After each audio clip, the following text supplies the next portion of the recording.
recording. Let me share my screen.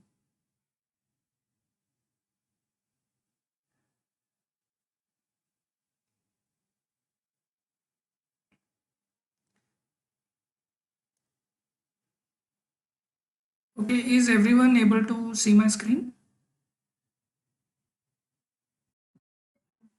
Okay, so we have been very slow on this. We started with module one. We were like little quick in this. Module two also we were quick in this, but module includes the module three actually includes the infrastructure. So I took quite a bit of time to explain you all the infrastructure. So as I told you, infrastructure regions, availability zones, and then you have networking. We have some practicals you did where you all are defining your networking and subnets. So and you all did some experiments with EC2, creating machines and starting and stopping it. And some of you must have had a success with accessing the machine through the remotely using some service using PuTTY software. So now then we moved on to let me open the and then I took a little tragic I went into a little bit depth where I explained regions, availability zone, local zone, edge location, edge caches, what is availability zone, local zone, wavelength, outpost, storage gateway. So we all will have to go back and understand. If you all want to understand this, you'll have to always get refer to the video that covered this part. One or two videos may the quality is like deteriorating at some point. It's recording.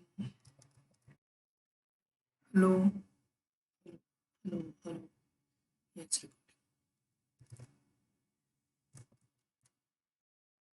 So data centers, servers, images, instances. We talk about GOV regions that is restricted to US government, restricted regions where certain regions in China is restricted, and a little bit touch up we did on GDPR policy, which is relating to your data privacy. So some countries don't want the data to go outside the country.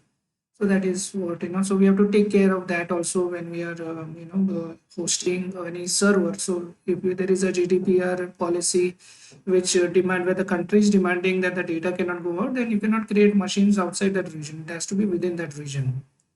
And then we moved on to CloudFront, CDN, Route 53, transfer acceleration. Then we spoke about CloudWatch, CloudTrail, X-rays, the cloud. So this lecture on the last point was a separate lecture, right? So again, there's a separate video on this. What is the different? What is CloudWatch? What is CloudTrail?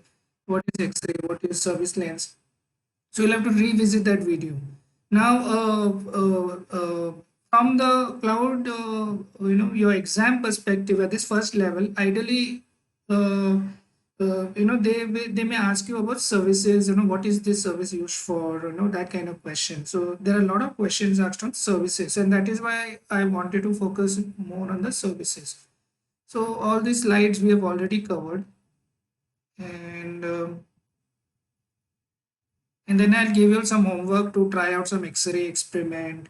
And so hands-on, understanding the service is one thing, but trying it out on your own using your labs and everything is another thing. Then we spent quite a bit of time on last time we spoke about the event-driven service. Where we focused on. So this is actually coming in solution architecture, your level two.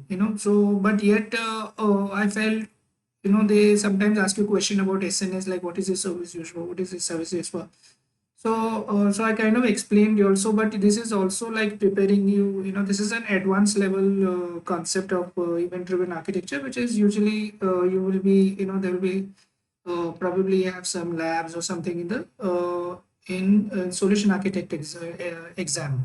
But definitely questions regarding to these services will be asked. And whenever we are thinking about event-driven architectures, you have to look at these four services: SNS, SQS, event-driven, and Kinesis. So again, I gave you some links, and then after that, I think we kind of stopped. And today, I wanted to. I was thinking of talking about some other services, but I said no. I'm deviating little bit from the modules. Even though it would have been okay, I wanted to cover any little bit, not little bit, like a lot about DevOps. So in DevOps, there is a set of services. Whenever you think about DevOps, you have to think about AWS code commit. Then code commit is like your Git repository. Then you have to think about code. You have to think about um, what is for the service name. But yeah, your cloud formation is one of the things that we can look at. Code build, code deploy process. The Jenkins process is. The entire AWS DevOps, I mean, is quickly for get the name. I'm forgetting the name. But today I'm not going to cover the DevOps section. But this is very important part of cloud. So here you see there's a code pipeline. So code pipeline is basically any in DevOps, basically not in DevOps, but in any program that you actually use in your regular life, in your regular softwares. There is a process of writing the code in English language, then you have the process of compiling the code, and there's a process of testing the code, and finally there's a process of deploying the code. So these four steps are done automatically on DevOps with least human intervention, and that is what this pipeline is like. It is creating a pipeline to connect all these pieces together and automate the process. And in that process, one of the things that one does is upload the code. So usually Git is like source repository, so code commit is also similar to that. You can connect your code commit to your Git repository also. And so there is a code build process where you can build the code, where you want to compile the code into machine language or whatever intermediate language. And then you want to code before. So building will include not only compiling, but also testing tools you want. So testing could be automated testing. So you can automate. So what are the testing tools? We have like tools like Selenium. We have already gone through this a separate lecture by Naveen on testing. How testing can be done, how testing can be automated. So nowadays, automated testing is very important because a lot of code is getting uploaded, and a lot of people, software people, may be involved, and a lot of people across the world also, a lot of developers across the world also may be working remotely, work from home. So a lot of code is coming in like a flow of your river, and then that river is getting from different directions. So how do we ensure that we filter out which code to push forward on the real deploy machine? So that is where the automated tools enhances the time to test. So anytime there is any change in the code, we want to make sure we have not modified, broken any other piece of the logic which was written previously, right? So that is why automated testing is one of the important skills of today's in today's market. And finally, the code deploy process, right? So finally, there's a development box where all the code you are ready to, here it has been tested, it has been built. Now it is ready to push to the machine where your actual live server is. So that is the process of code deployment. So this section, this area, I felt is in any software cycle, this DevOps is there always in the background. So many companies, they have this DevOps in place where as so there is a development team, and then as and when they want to deploy on the live machine, there's a DevOps process in between through this code pipeline. So that is what all DevOps is. So in case if there's any question on the um, and the DevOps process, this service is like code commit and code build, code deploy. So this is, you should be aware about it.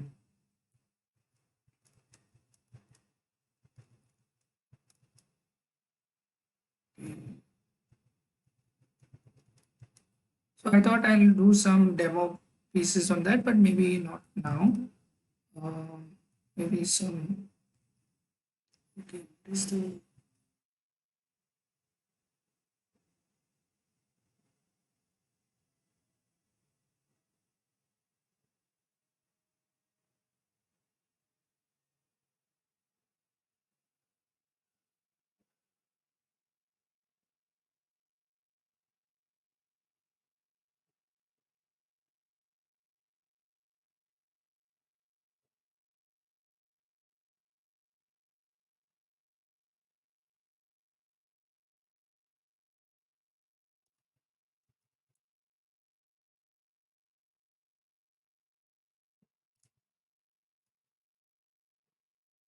okay?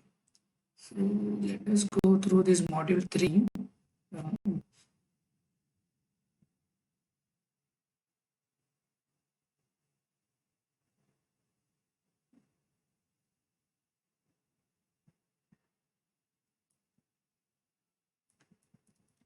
Uh, so in my previous lecture, I have also covered a little bit about databases, cost management service. So there are a lot of categories of services. As you see, we have already gone through this: compute, cost management, database management, governance, networking, content delivery, security, storage, and there are many other services. But in this module, they are focusing on these services like cost management. So we have already covered cost management quite a bit, and there is a separate lecture on this. Database also we did cover, but we are going to just repeat some of the things again, so that it's just kind of revision. So let us go ahead. And so whenever we are thinking about storage, so let us focus on now storage services. So as I told you, the rest of the slides will focus on this category. So these are the categories, okay? These are not the services. So you need to remember this. These are service categories. And so networking and content delivery is a service category. Management and governance is a service category. So there can be questions on which service is under which service category. Is management governance a service or is it a service category? So you have to know the service categories, and you have to know what this each service category is for. Like storage is for anything that you want to store data. It is like a hard disk. It is so if it is if so that is what the storage would be for, and database would be for anything that you're storing in the database. So the database like relational database, NoSQL database, all that will come under database category. Cost management is all about billing. Management and governance is all about there may be some compliances that need to be followed. Then you these tools will help you remain compliant. So for example, every year you have to make sure you log all your data, and that may be the compliance requirement for a finance company. You have to store data for 10 years. That can be a compliance requirement. So if there is any attack on the system, then you should be able to give the log report to the authorities. So in order to give the log report, you need to make sure you track the logs, right? Who is accessing the machine, from where it was accessed, how did the attack happen. So all those detailing, what are the tools that you can use. So one is that management and governance area could help you with that. And networking and content delivery is all about your networking, right? How do you connect the machines through VPCs, through subnets, through regions? So at a high level, that is all about networking. And security, definitely how you're securing, like how you're making sure who's able to access and everything. So you come across, your security groups, your firewalls, right? At the VPC, at the networking level, you can define a firewall. At the machine level, you can define firewall. You can have your users, and you can pass you can create a group of users. You can create security policies where you we are giving specific permissions, right? That this set of users can access this set of services. So all that and then we using private keys, private keys to generate. So through key management services. So how do you generate the private key? So one of the services can help you with that is your key management service. So all those things we can come under security. Even we have AWS Cognito, right, where it takes care of all the authentication and authorization process. So you can use tools like that. So whenever so in any system, or we all the components are very important, right? We need a database to store our data. We need a storage, a block of space to store, the kind of hard disk or the files where we want to store, into which we want to store our data. So the database goes into the files, and that files are going into the storage. So database is a layer above storage. Storage is an underlying physical, infrastructure, but above that, your database is created or any other tools, services, or software runs. And if you want to connect all the machines, then definitely you require routers and those kind of networking connections, and you can use networking and content delivery. And if you want a faster, if you want to reduce the latency, the time taken to less late, right? Means less latency means less late, or less late means quicker. So when you want things to reach faster to your computer, you have to make sure the server is as close to your browser as much as possible. And that case, CloudFront can be used.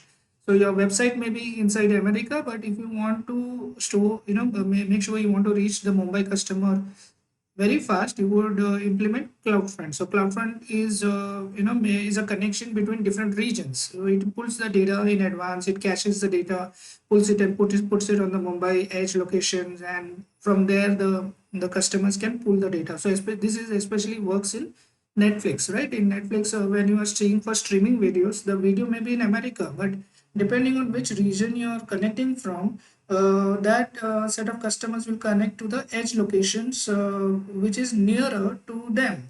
So the Mumbai customers will connect closer to Mumbai edge locations. And how do you make sure that your video is getting streamed through the edge location? You have to use the bridge of CloudFront. So all that the pieces comes under networking and content delivery. So it's a content means video or anything, right? Content delivery.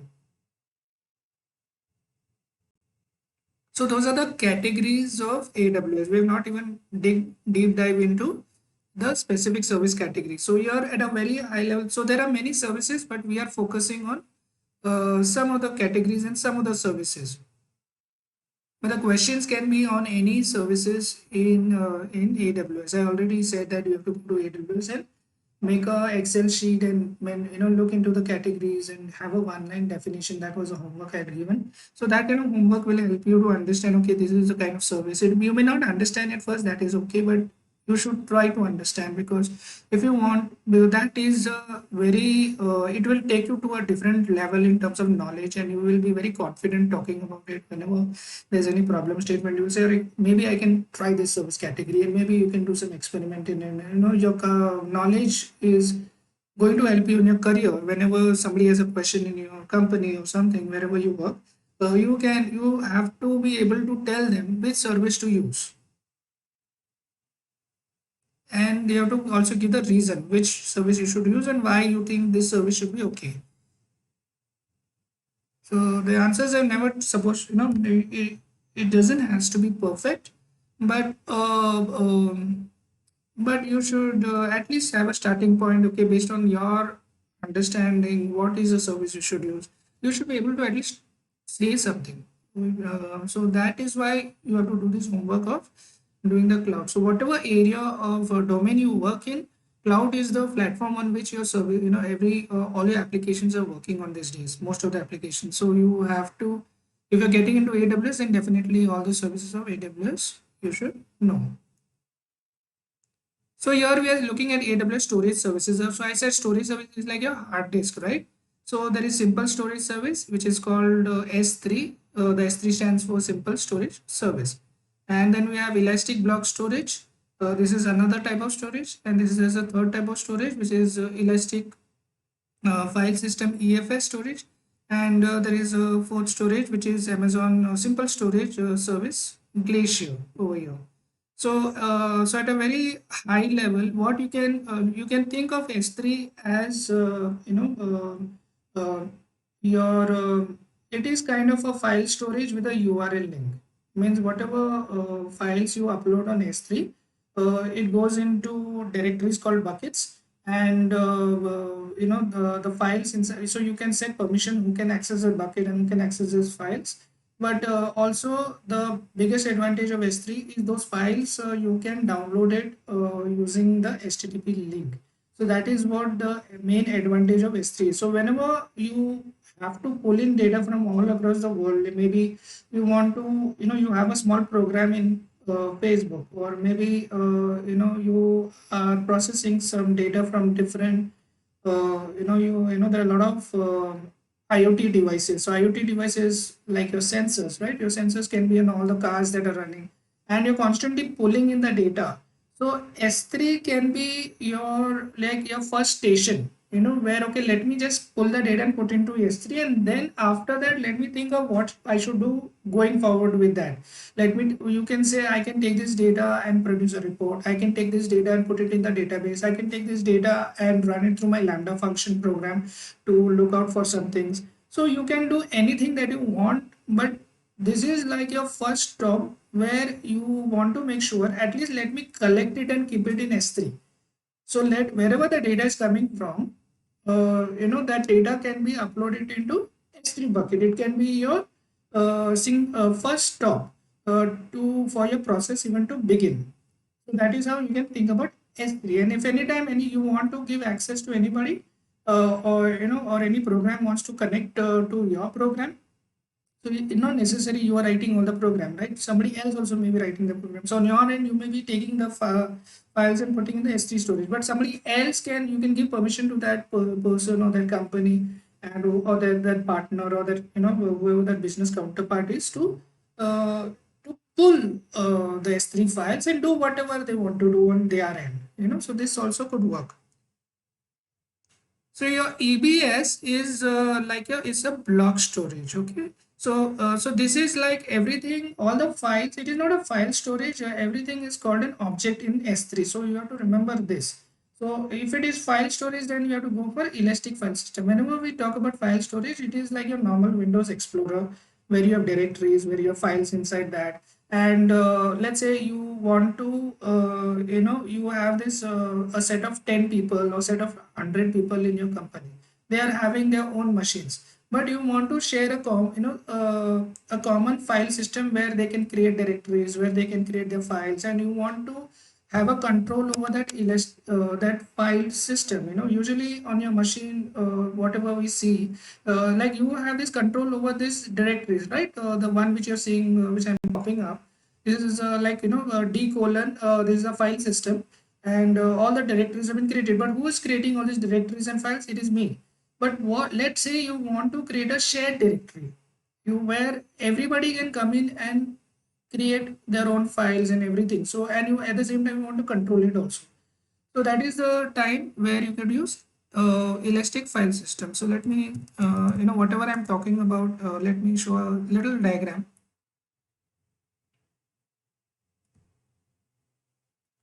So let's say this is your EFS system over here, Elastic File System, right? So whenever whenever you, let's say you have a set of machines, right? So you have many machines on the right hand side, let's say. So you may have, let's say EC2, right?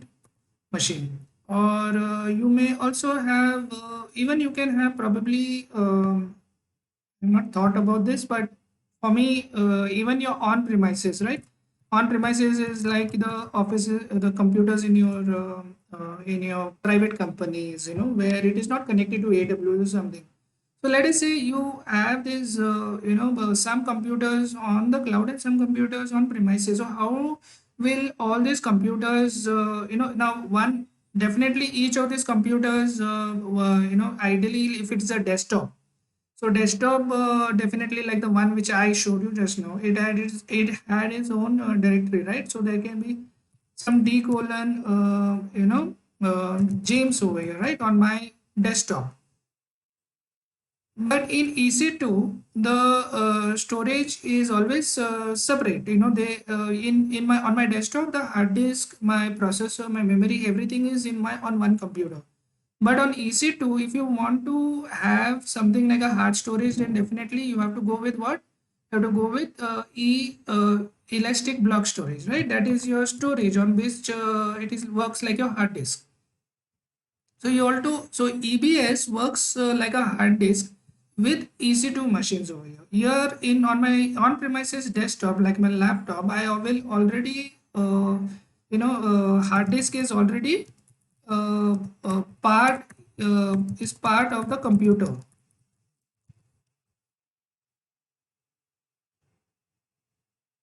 So EBS can be connected only to one EC2 at a time. You can take this EC2, you can disconnect this link and take this EBS and connect to some other EC2. But at a given time, EBS can be connected only to one EC2.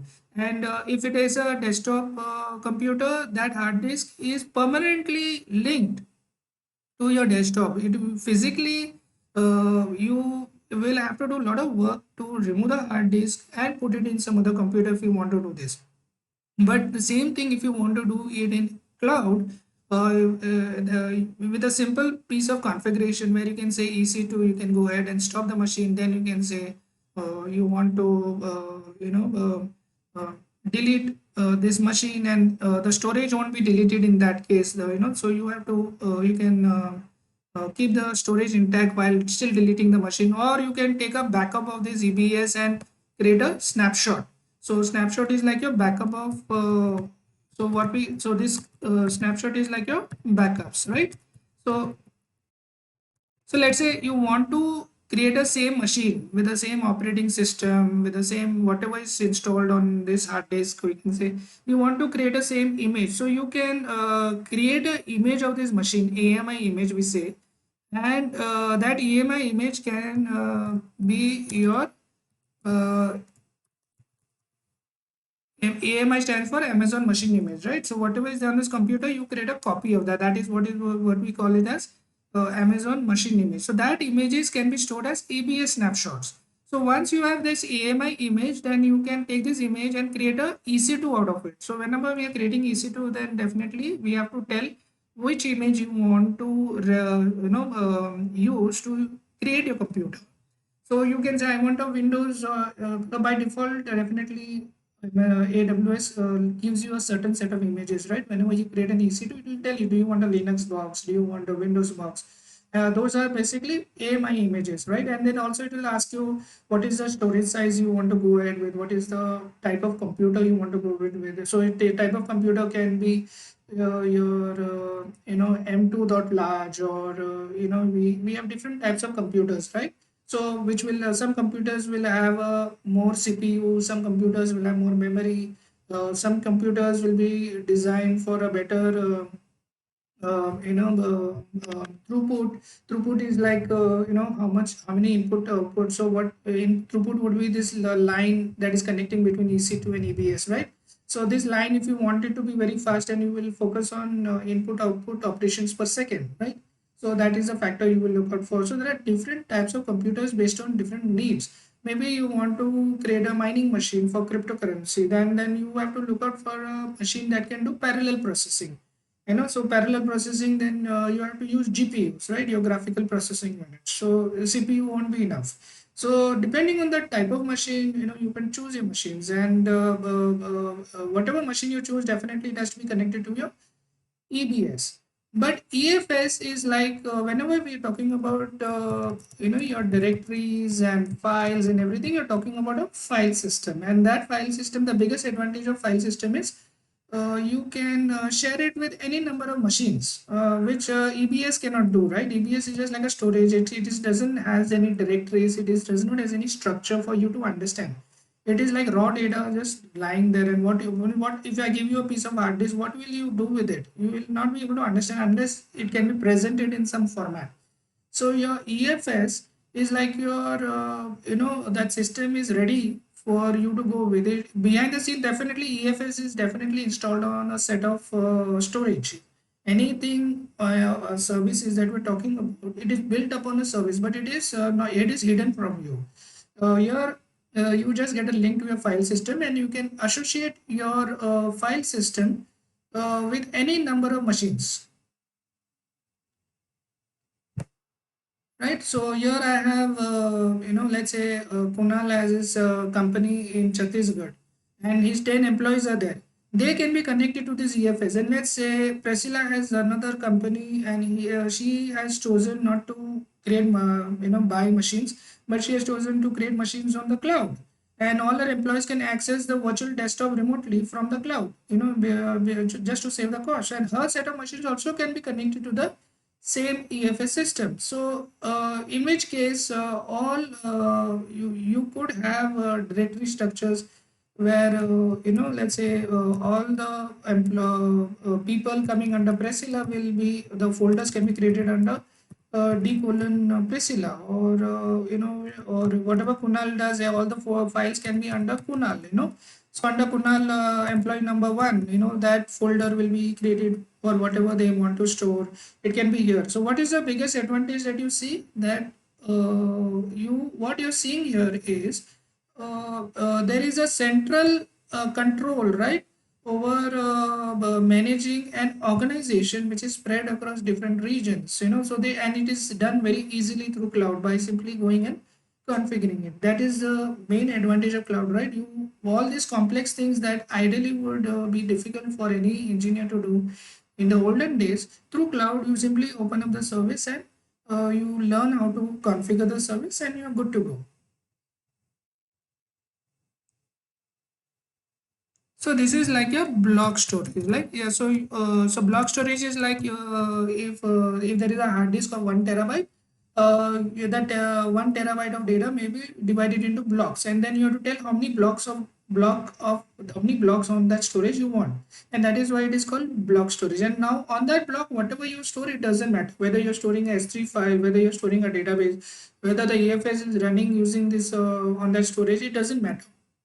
But that what whoever is going for storages, they are looking for block storage. And what is this storage called? It is called the file storage. So there can be questions is, if I want a file storage, which service provider should I go? Should I go for EBS? Should I go for EFS? So the answer should be, if it is file storage, then definitely EFS you have to go with. And definitely if it is a object level storage where everything is viewed as buckets, so in file storage we are looking at directories and files, but here we are just looking at buckets and objects. That is how the view is. So whatever we are looking at files, so here an object can be your file, it can be your so mostly it is a file, and this file can be your text file, it can be your database backup file, it can be your AMI snapshot, the one which we spoke about, EBS snapshot. We want a link to this, so anybody wants to download the snapshot machine, they can go to the over here. So pretty much um, this is S3 is like your one stop, right, where everything can be uploaded over here. So let's say you want to shift your company to cloud. Okay, you have around you are running this bank for, you are part, let's say you're joining a bank, and the bank says, oh, we have been banking for 100, maybe last 25 years, and now we want to shift to the cloud. What should we do? How should we, can we so that basically a lot of things we'll have to think about. One of the things will be about your data, right? How do you shift the data? So you can have a strategy where you can say, well, let us shift all the files to S3 buckets first, and from there and there we'll decide what we have to do next. So that is where your S3 buckets will come. So if you're talking about object storage, then definitely you are looking at S3 option. Okay, whenever you're looking at EC2, then definitely an EBS is connected to it. Every time you create a EC2, EC2 has to be connected to EBS. Otherwise, it may not work, right? And whenever, if we want a file storage which is shared across different machines in an organization or between organizations or whatever, you can use EFS system over here. Okay, having done that. So the last one more thing in the storage that we saw was S3 Glacier, right? So S3 Glacier is also, you can say, S3,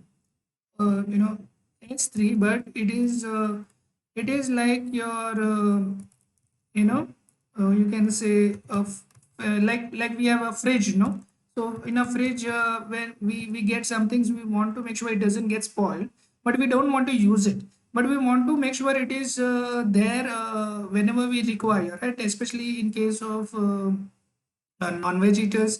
If the meat they're involved with meat, then definitely the meat doesn't has to get spoiled. So they put it in the fridge. So your glacier is actually it comes from the mountains, right? The glaciers that are formed over there, and that is where it is. So you can think of a glacier like a fridge, where you are storing something for not immediate use. You are storing. Uh, Hello.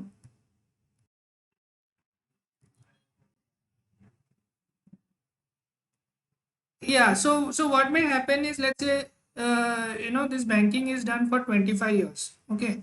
So the first customer who joined and he deleted his account, but are you going to delete his data, all his transactions?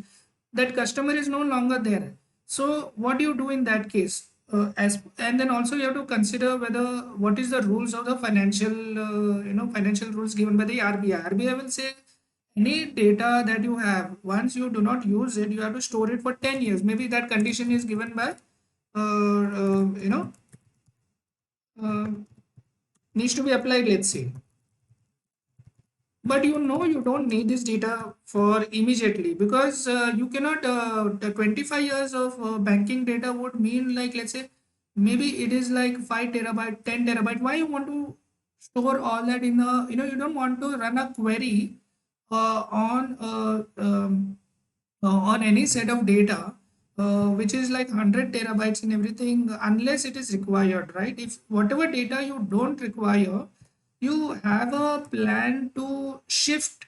Means initially you can put it in S3, that is fine, but you make a connection in such a way that after a certain point, let's say once a user comes and deletes the account over here, he comes and you know that thing has been his account is deleted.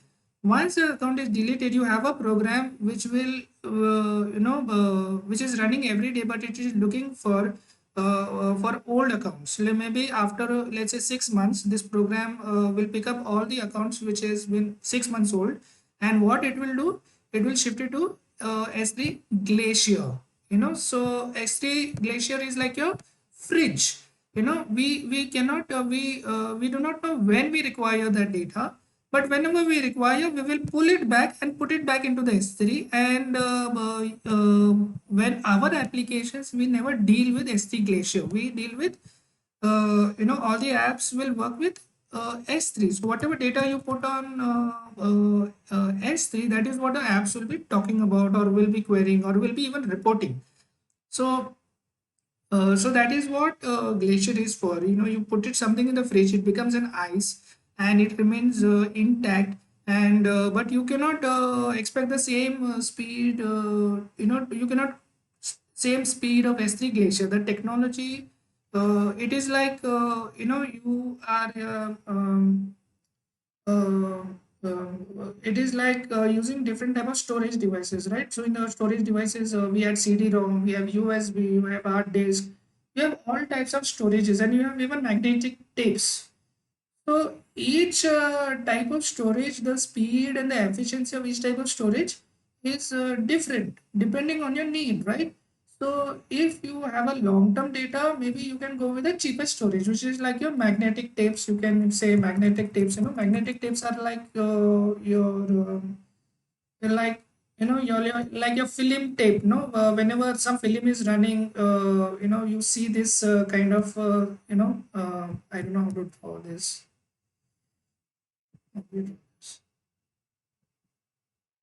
So something like this film tape is there, no? So now if you want to, the film tape is very long, okay? It is sequential. If you want to reach to the end of the tape and read that data, you have to roll out the entire data, right? If you take this film strip and you flatten it out, it will look like this, So it will look like a rectangle, right? If you flat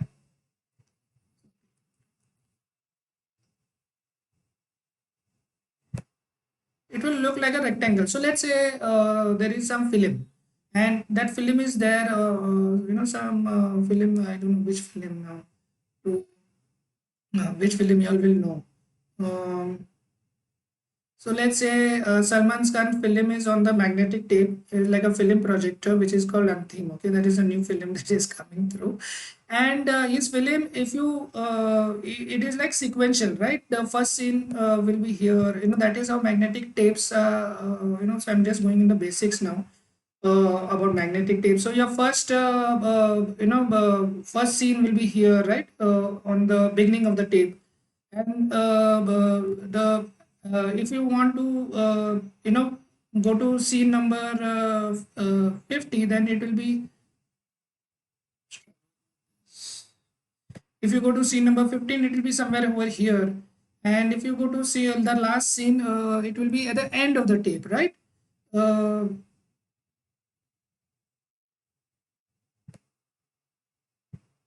So it is like at the end of the tape. Now, if you want to read scene number, if you want to show, read scene number 100, it is like you want to show, project it on the video, you will have to roll out number one, number two. You have to, go to scene number 100 to, it's going in a, data has to be read in a sequential format from here to starting from the first to going to the last 100 scene, and then finally when you have reached over here, you can read the data and showcase it anywhere, store it anywhere, or use it anywhere. So but this is called a sequential way of accessing data, right? And this is time consuming. So the first data will be accessed first, and that is why all these other storage devices came into picture, right? Like CD-ROM came. So CD-ROM, the advantage is like, what is the advantage of CD-ROM? That if you want to move from, remove, so maybe one scene number one will be over here, and scene number this is stored over here.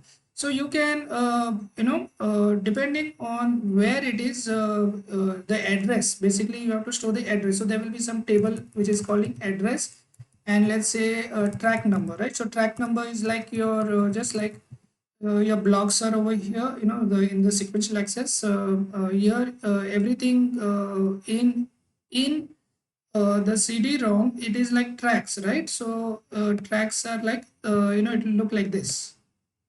So you can go to, so drawing is not that good, um, but I hope you understand what I'm doing. These are more very basic. So but on some track your scenes will be there, and you can have a database where it stores the, it's called indexing, right? So you can say, if I want scene number one, you immediately you go to address number. So address number, can be from, let's say, 1 to 1000. So let's say track number one is stored on at address number 30, and but track number scene number 100 is stored on track number 20. So this is much faster. Then all that you have to know is which scene you want. Based on the scene, pull the 20 address, and if you notice in CD-ROM we have a reading head, right? So your reading head is working like your gramophone, right? Your gramophone, you have this head which is it can move. It can left and right across tracks anywhere very fast. It can not only move back and forth, but it can move sideways also, and it can reach any track that you want very fast. So that is all the technology about your CD-ROM, where the access is always faster. So this kind of access, we always call it as random access, right? It is not sequential access. The one which was sequential access was magnetic tapes. So this is where your S3 Glacier chooses now to have magnetic tapes, maybe a little cheaper than to have CD-ROMs, and that is where AWS will have different types of storages, and it will have a different price for different types of storages. So if you want to store something like a backup, it is okay to go with magnetic tape because you're not going to read, no? You're just going to write once, and maybe 10 years later when somebody wants the data, then you want to read the data. So that is when you're going to go for S3 Glacier. It is a very specific case. You cannot just operate S3, you cannot use S3 Glacier in your regular application. It is just like a fridge. Whenever you need it, you remove that thing from the fridge, let the ice melt away, and you use it.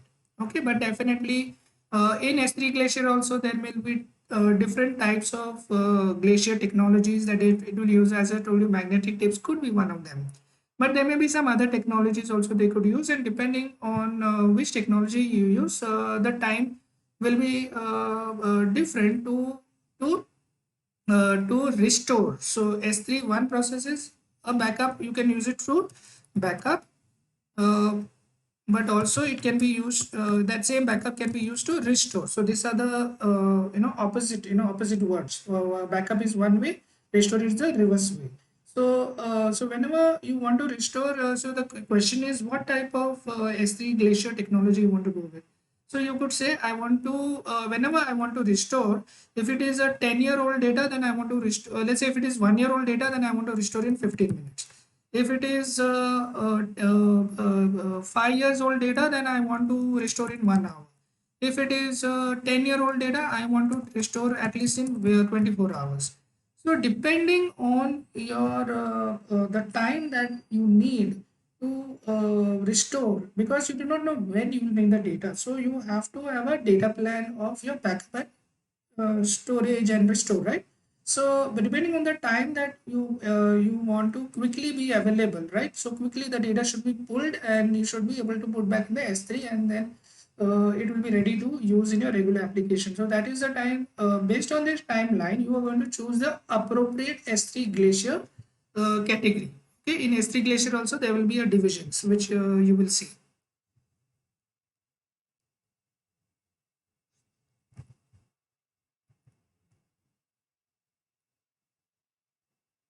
It's 4:55.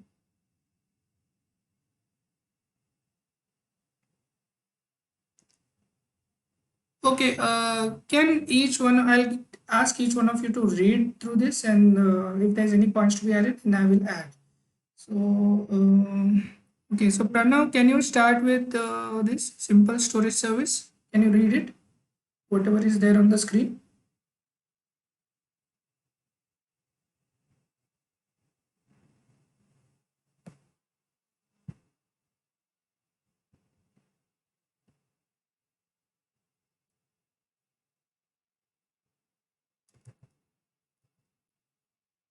Hello,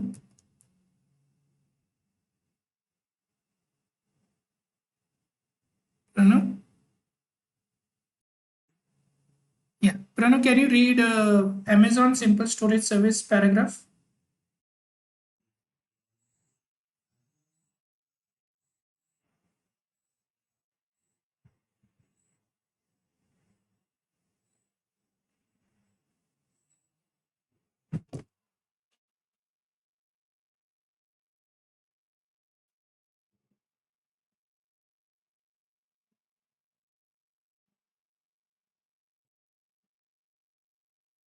Yeah, so some of the terms that you have to be, watch out for. It is clearly said it is a object storage. It is not a file storage. It is not a database storage. So it is a object storage. It is not even a block storage. So, so if there's a question, which object storage service we should use for this, if they have said definitely it is an object storage service, there is no doubt they are talking about S3. Okay, so this words scalability means to the ability to grow. Like today S3 you're uploading file, let's say 100 MB files. Now what will happen? When the bucket, you already your file, you have too many files, and the storage size has increased to, let's say, 1 TB, 2 TB, let's say 100 TB. Does S3 has a capability to increase the size to make it increase the size to allow more files to be uploaded. So usually when we buy a laptop or something, our hard disk storage or memory, everything is limited. But in S3, that is not the case. S3, you can scale it. Scale it means it's like a ruler, no? Your that school ruler that you had. You can increase the line or you can decrease the line. It is like increasing the amount of storage. So that is what scalability means. So it offers scalability and ability to grow and data availability. Whenever you talk about data availability, you can say redundancy across availability zone.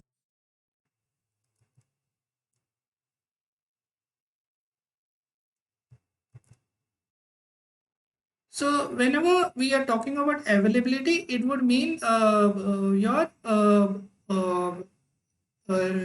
you can say not you can say redundancy. You can it's not a backup. Backup also you can use it for backup also. But availability means if one door is closed, the other door is you can work you can make the connection through the other door.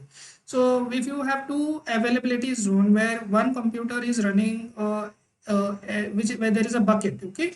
So if let me draw a diagram for this.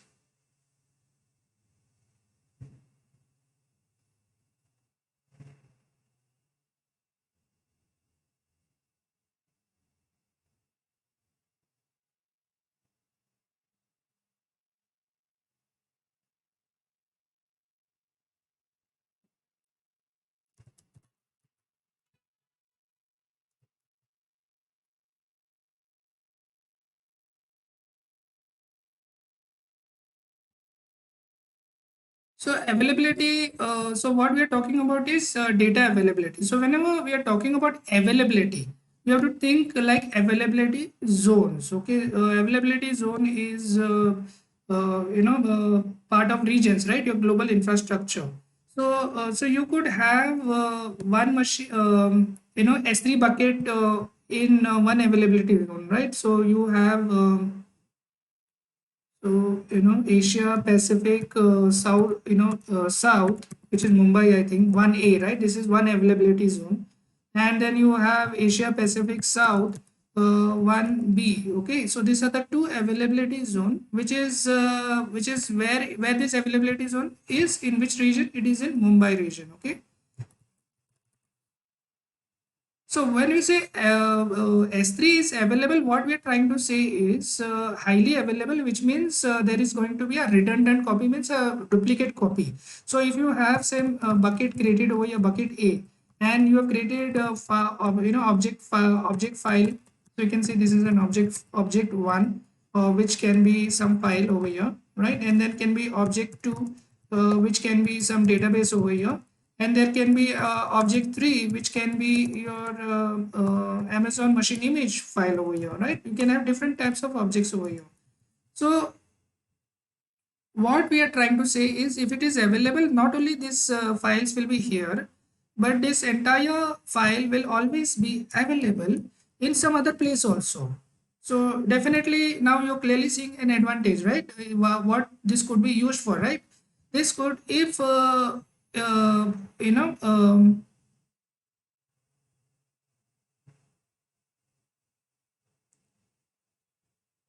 I'm looking for. Yeah. So if some bucket is deleted for some reason, you will always have it in another availability zone. So this could mean, your and that is why it is called. It is said it is available. It is highly available means it is across multiple availability zone.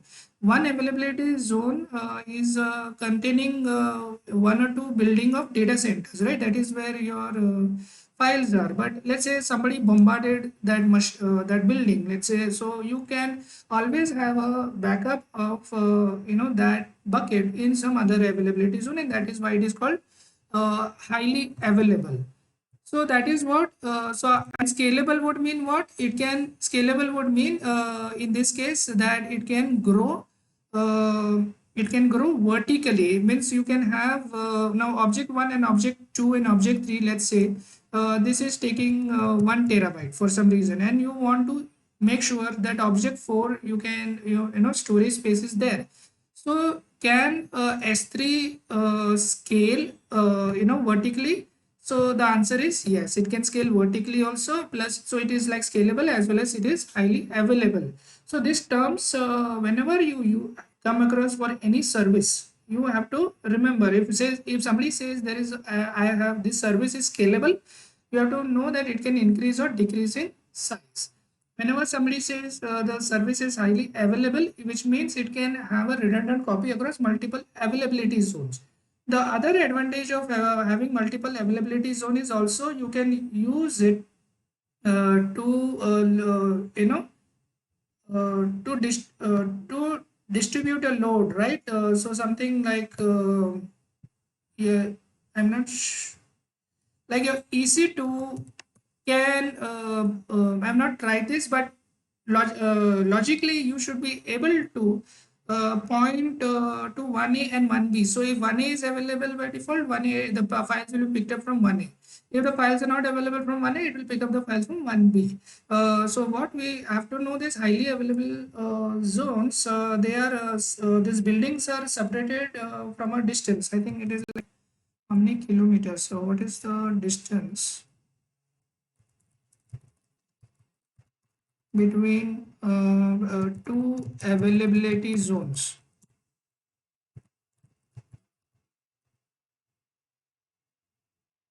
Okay, this is about Azure. I want to talk about AWS.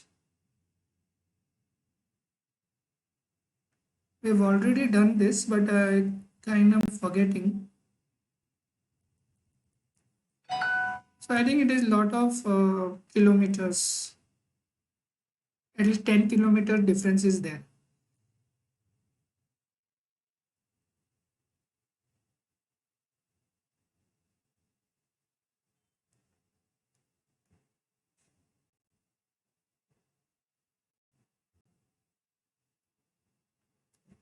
Okay, it says AZs are physically separated by a meaningful distance many kilometers from any other AZ through all within the span of 100 kilometers. So that is, it is not 10 kilometers, it is 100 kilometers. Which means, let's say recently we had a attack on Taj Mahal, right? Hotel, right? So when this attack happened, this happened over here, maybe, but these availability zones will be in Nasik, maybe 100 of miles away or maybe very far. So if something happens on this end, you have a backup in Nasik then, right? So that is the advantage of you making sure it is highly available. So security and performance, deals with who can access, and I already told you, you can have, you can give permissions as to who can access your S3 files, and you can do that security. You can create a, if you're creating a hybrid architecture, so where you have a on premises and access, and as well as you have people on the cloud, you can create networking security on the to within which this access will be provided. And performance, if you want to increase the performance, means you want to reduce the latency time, right? So latency time, if you want to decrease, you can use x3 with S3 transfer acceleration also, so which will work like your CloudFront. So there is a service called S3 transfer acceleration. We have already gone through S3 transfer acceleration, CloudFront, right? So you can, so we already have it in the slides.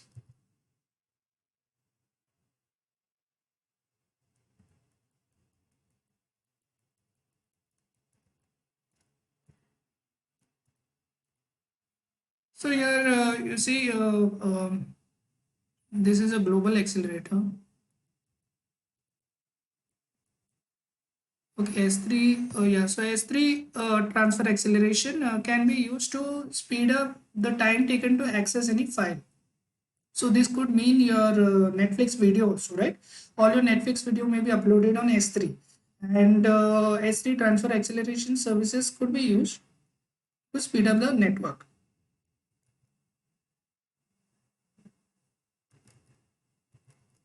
Okay, so where are we? So I hope you understand that term. And so let's move with the next paragraph. Um, Kunal, can you read this next one?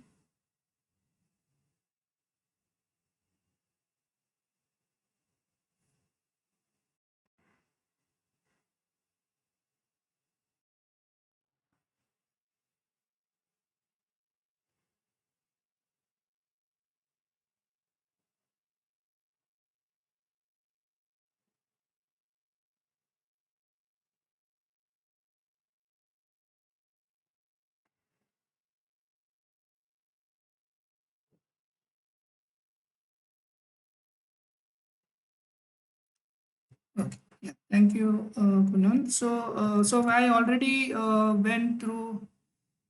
Let me just say this first.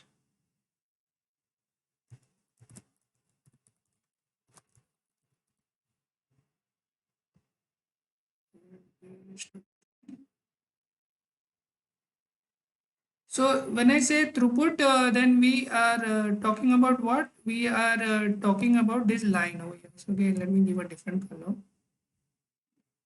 We are talking about this connection over here.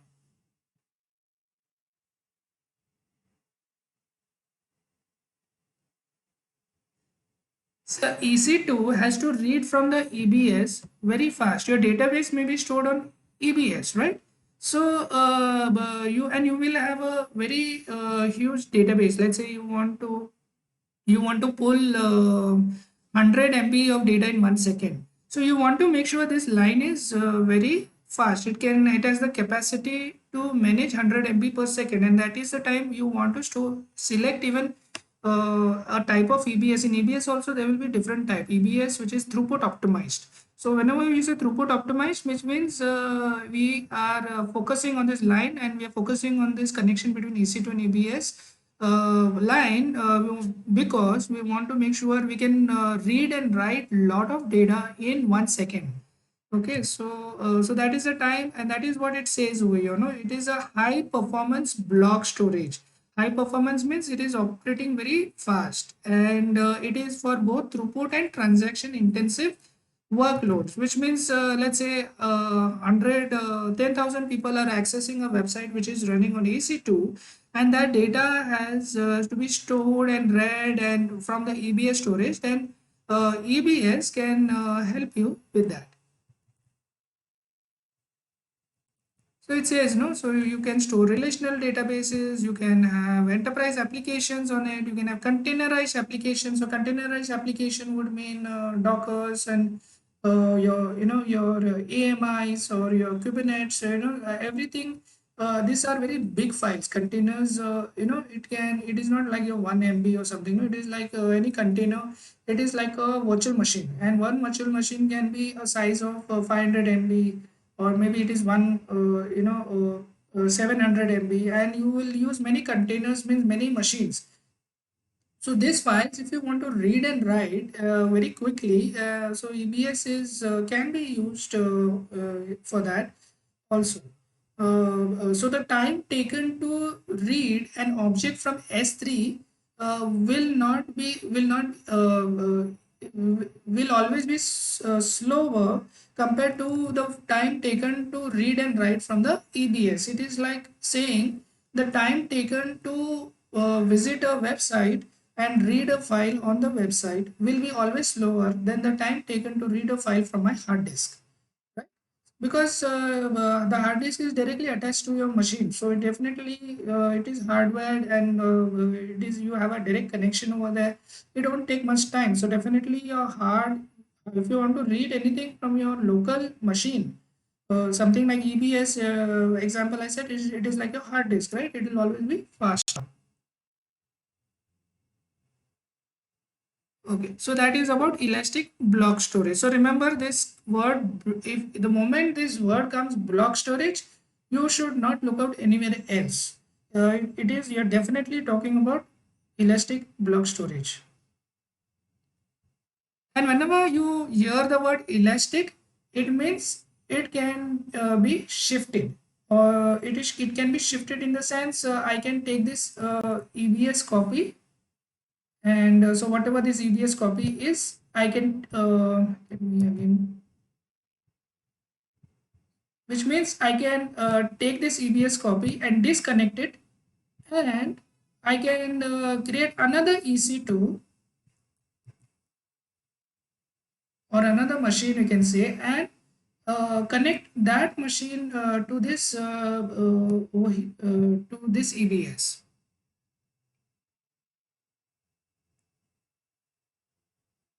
So this can be EC2 number number 2.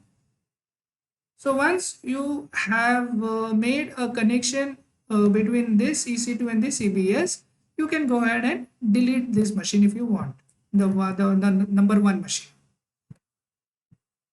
So this kind of feature or facility or your capability is called elasticity. So elasticity is like you can shift to any location, you can say. It is that easy. Scaling means it is to grow, and availability means highly available. It will always be available for use through another alternate redundant availability zone. It is not necessarily another alternative availability zone. Actually, highly availability, if you say, it means availability zone for sure. But when we say availability, it is just refers to redundant. And redundant means it is like you can create a duplicate copy of your directory and on your same machine, right? So let's say this practice exam folder is there. You can create one more copy of this practice exam. So you're creating a redundant copy on the same machine. Now, is it so? In that case, we are not moving across different availability zone. It is still redundant. So what we are trying to implement is availability, right? In case if this folder goes away, yes, definitely my other folder is there. Okay, so let's move to the third one. So Priscilla, can you read this third one?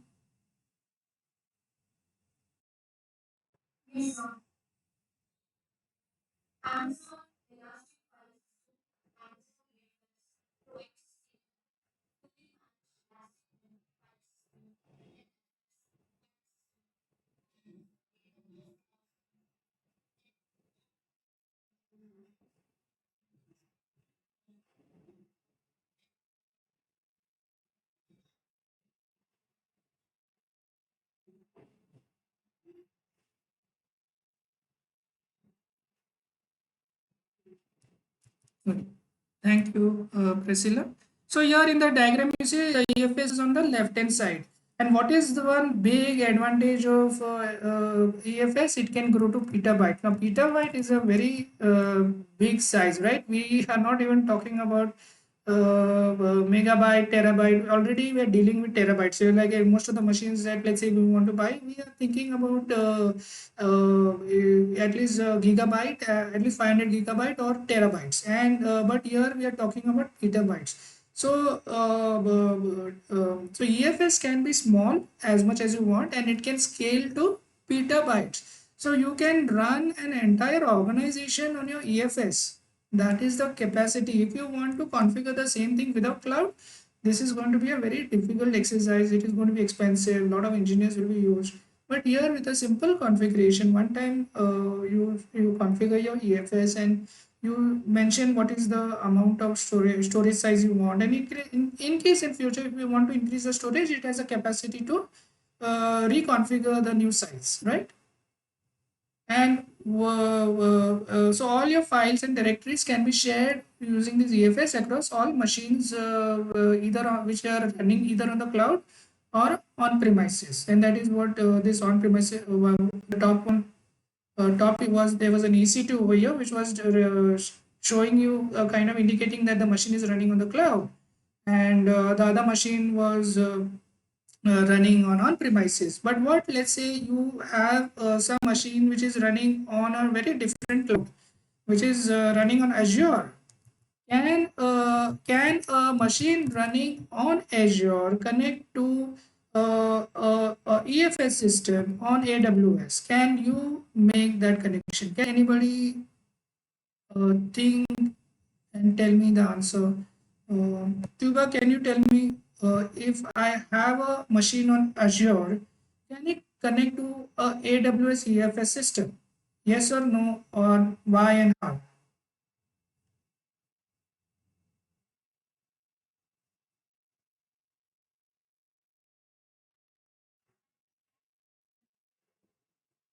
Yeah, but let's say you want to connect, but how are you going to connect it? These are two different clouds, no? AWS is different, Azure is different cloud. Now your virtual machine is created using Azure tools. So, yeah, so and EFS is a facility of AWS service, which works with mostly with if you're dealing with AWS machines or maybe on-premises machine. But what about Azure virtual machine?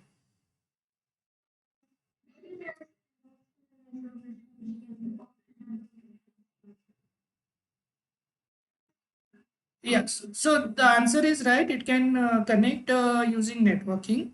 Right. That is your, you have to use your networking techniques, right? It's a networking problem actually.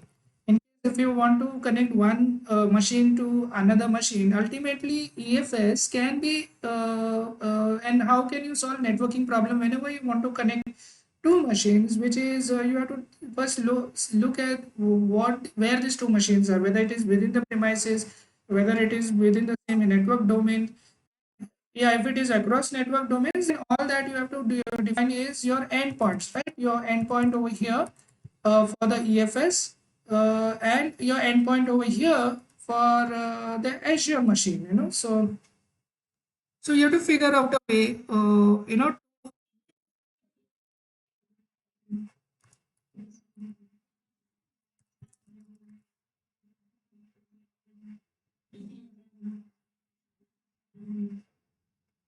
yeah. So whatever, however different this, these endpoints are, it all works over the HTTP. So all that we have to find out is how to define an HTTP endpoint for EFS and how to define an HTTP endpoint for Azure machine. How to, so definitely you're going to use something, you may use like a networking pipeline, something you may use AWS transit gateway. Transit gateways are used to bridge the connection between your on premises and between your AWS. Now Azure virtual machine, even though it is another cloud, it is still like your on premises. It is similar, like, so whatever is there on premises, it is like Azure machine is also like an on premises machine for AWS. So this kind of whatever solution you apply for your hybrid architecture between your private company and AWS, you can use it even in the same way for AWS and Azure also.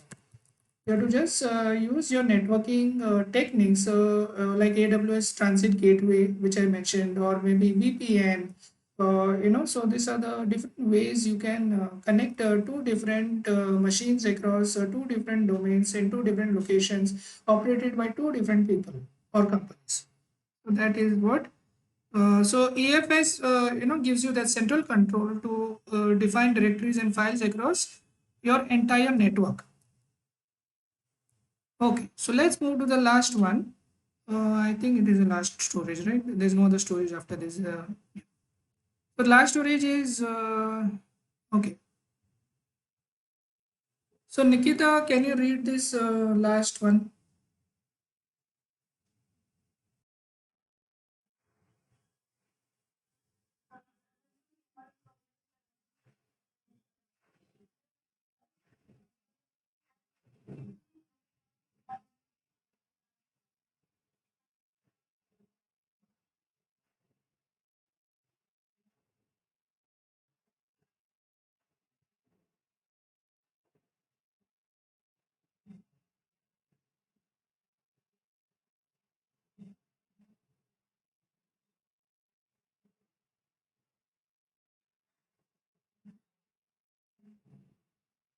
Okay, yeah. Thank you, Nikita.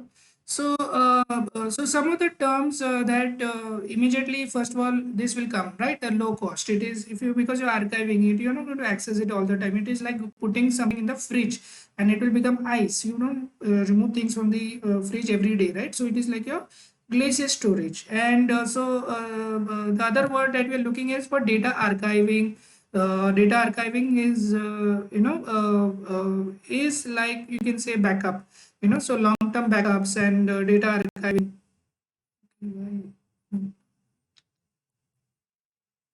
My computer is becoming little slow.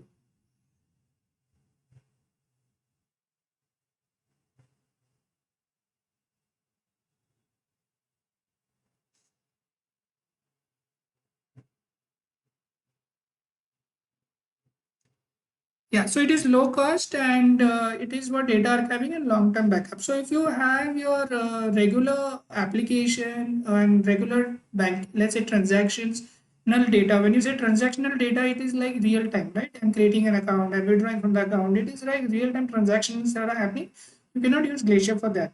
If you want to take a backup of your, let's say, your financial data, or it can be any set of, let's say, old government data, any set of data that you want to take a backup and store it for 20 years, 10 years, you can look out for the Glacier option, which is a low cost.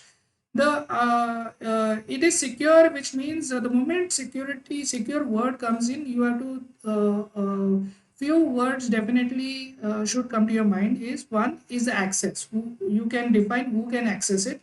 Number two, it is the second word that should come to your mind is encryption decryption, which means everything will be encrypted. So anybody makes a copy of that for some reason through any way secure, you still should have a way to decrypt it. So these are the terms you have to keep it in mind. So how is encryption decryption done? Encryption decryption done using private keys. And there's another word which is coming up over here, which is a durable word. Okay. So before I come to durable word, it also says compliance capabilities, right? Compliance means there may be some rule given by the RBI that any bank data should be stored as a backup for 10 years. You should not delete your data. And after 10 years, you can delete that data which is 10-year old. Maybe that is okay, but you have to remain within the compliance requirement. So that is what it is called, stringent regulatory requirement. So in this case, the government may be giving some regulation, the RBI may be giving some regulation, or maybe some financial authority will give you some regulatory requirement. So it is all, if you want to meet such stringent means very strict requirement, if you don't follow it, it may be illegal, or you may be paying a fine for it. You can pay the price for it for not following this compliance and regulatory requirements. So that is why Glacier is used as an option. And since it is very difficult for you to manage tapes and everything, so what you can say is, let's say bank is 100 years old and they say I want to shift to the cloud. So first thing what you can do is you can say, okay, before we move, let us first back up everything and store it in the Glacier. Ki tomorrow if I want to revert back, at least I have one copy of whatever data I was created, whatever applications were created, all that backup is at least there in the Glacier. You could make a choice based on the cost and based on what you want to back up, to begin with. So durable. So here we are talking about 11 nines of durable and durable, right? So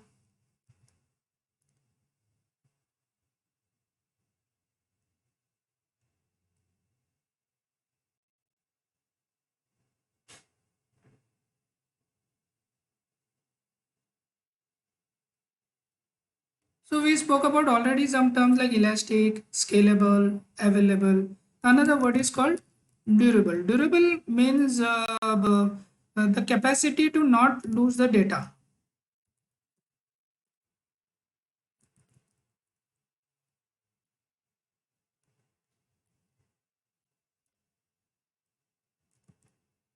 Okay, computer slow.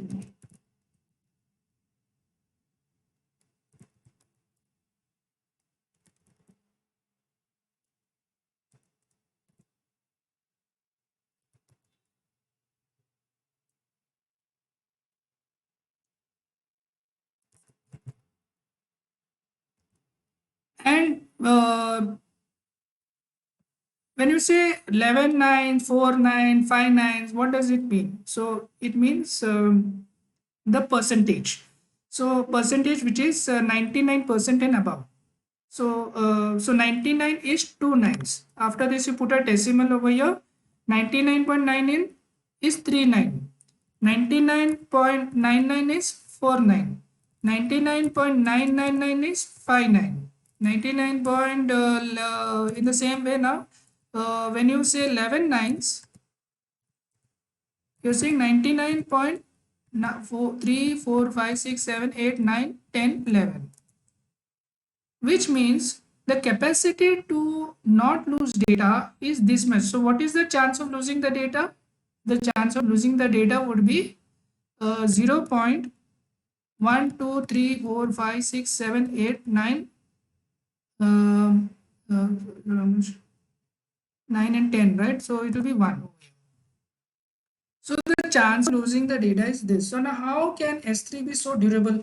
Think about it. So what S3 will do, it will it will have backup copies for every file that you create. So which means, so we are talking about Glacier now, okay? So Glacier is 11 durables means we are talking about Glacier. So remember, whatever backup you take on Glacier, it will be supported. The S3 Glacier will automatically back it up so that you do not lose the data. So if I have a backup of uh, this data, right? Let's say A over here. So you can have the same A over here. So what is the durability of this? So you could say the chances of losing the data is 50%, right? Two locations are there. And if the chances of, if there it is in three locations, then the chances of losing the data is one third, right? So which is like your 25%. So you can imagine that when you go with S3 Glacier, you are given a guarantee of 11 nines durability, which means they will have lot of backups of everything that you create, and that is a very important facility, especially when the data is critical.